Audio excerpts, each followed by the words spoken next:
This programme is brought to you in association with The Green Life. Grow your own with me, the Soiler Master, Ivalik, as I bring you hints and tips on how you can be more self-sufficient with Daddy Nature. The Green Life with me, Ivalik.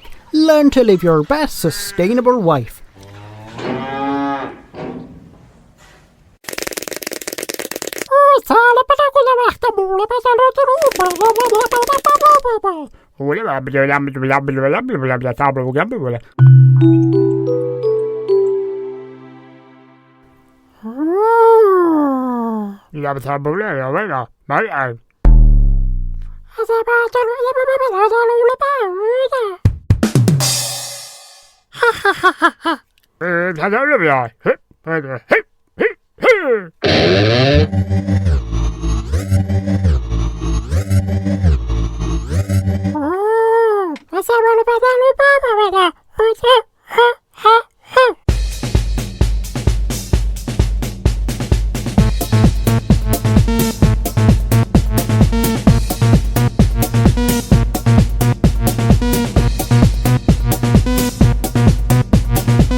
Hello and welcome along to this final edition of Pepp & Co, a quirky comedy podcast all about raising a smile and brightening up your day. On the final pod this week, the Telebox gang will be here bringing you their thoughts and opinions about the state of TV. There will be a joke about a flea, a sketch about a vacation, and first though, here's the last quirky news.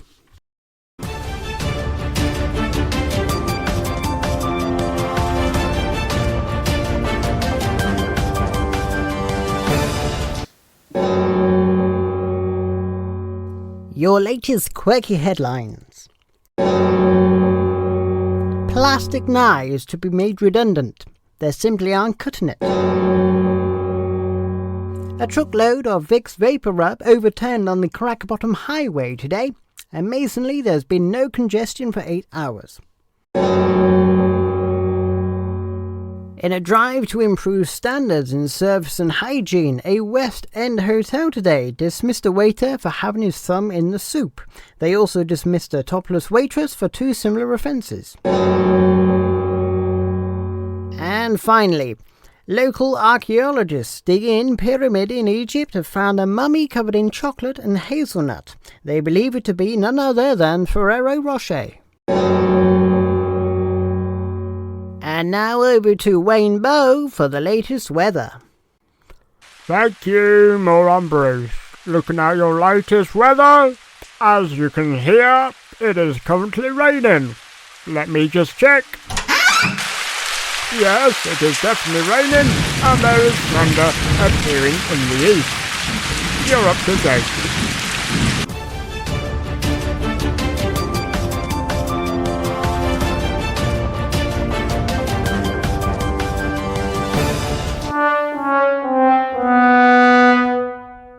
How do fleas travel? By hitchhiking. Meet the Telebox gang, a group of square-eyed TV enthusiasts who love nothing more than to perch themselves in front of the box and binge on its content. From soap operas... What the hell is... Oh, Chuck, it alive! Of course I'm flaming alive! What the hell have you done to me shit? Documentaries. To those blockbuster dramas.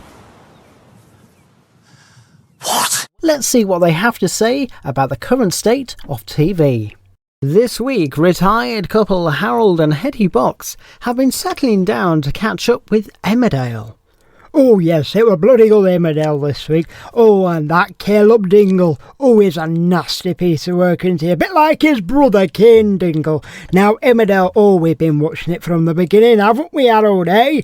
Hey, Emmerdale, oh, when it was called Emmerdale Farm. And oh, and I'll tell you something, that Kim Tate, oh, she's a nasty bugger, that Kim Tate. I don't like her at all, really. I don't really like her in real life as well.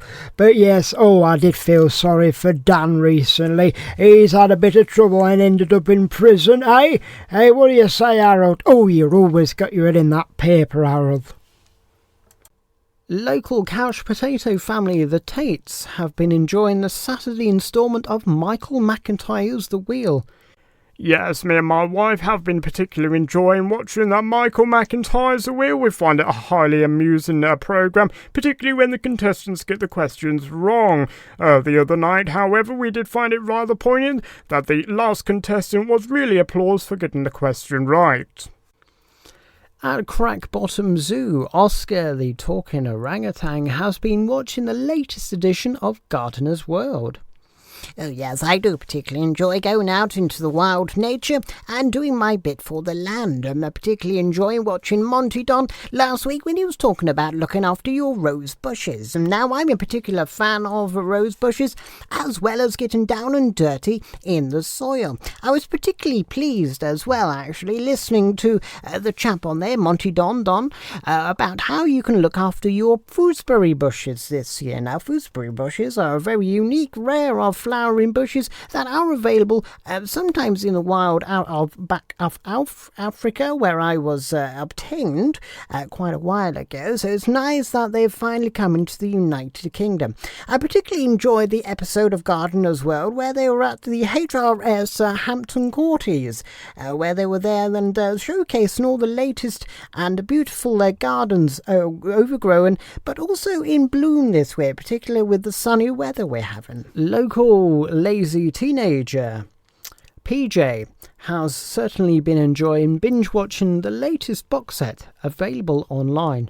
Yeah, I don't really watch a lot of TV, do I, mate? Because the BBC, yeah, there's no on that programme at all.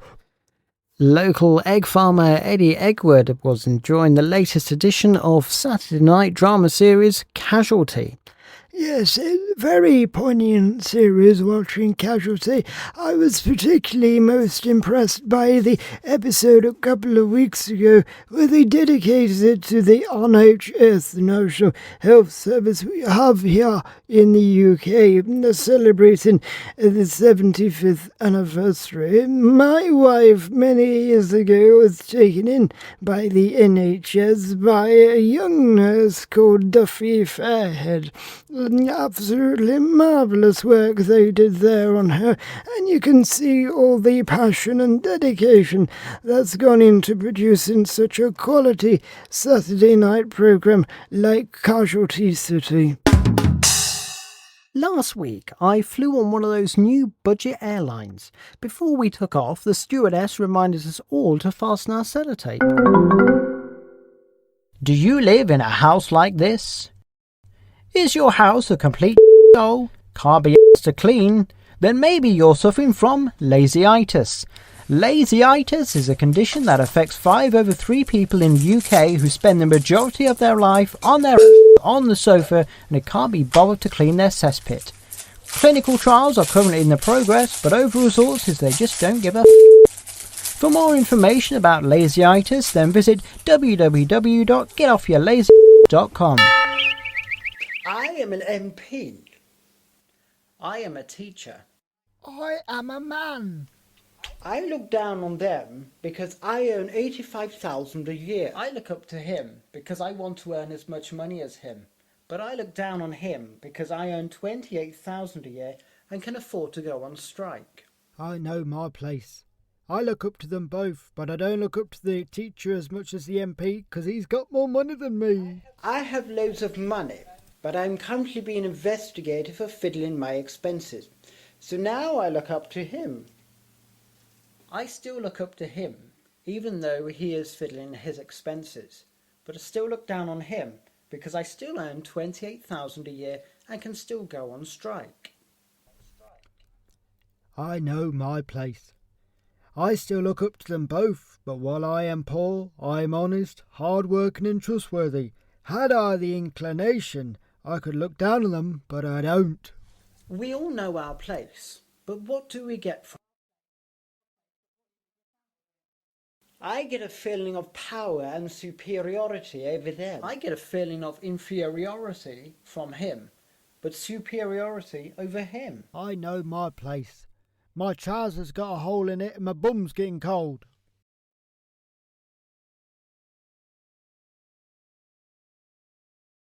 Oh, the weather outside is brightening. The soil is nice and warm. It's summertime down the plot.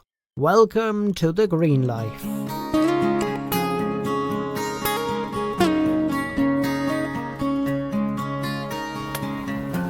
Hi, my darling, oh, my darling, little fly. Hello there, welcome along to the green life with me, Ivy. Now, you caught me in an inconvenient moment, actually. I'm at the moment polishing my vegetables. Now, this year I will be entering my tables into a veg competition, right? And what I've done this week, just before this video was made, I have dug up all my vegetables for the competition. Here's one I made earlier. This is known as an arrot, right? This arrot is very good, actually, and what I like to do to make sure my arrots are very nice and shiny, I little spat on them, like and give them a little bit of a rub.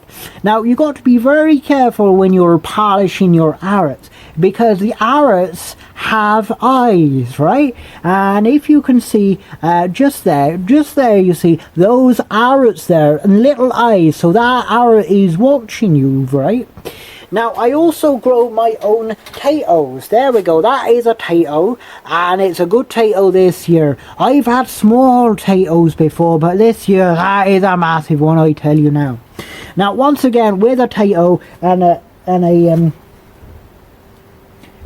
carrot, then, you know, give it a little polish, give it a little spat, and give it a little rub. There we go. Don't rub too hard, you might hurt him as well, so you got to go very gently along his skin like that.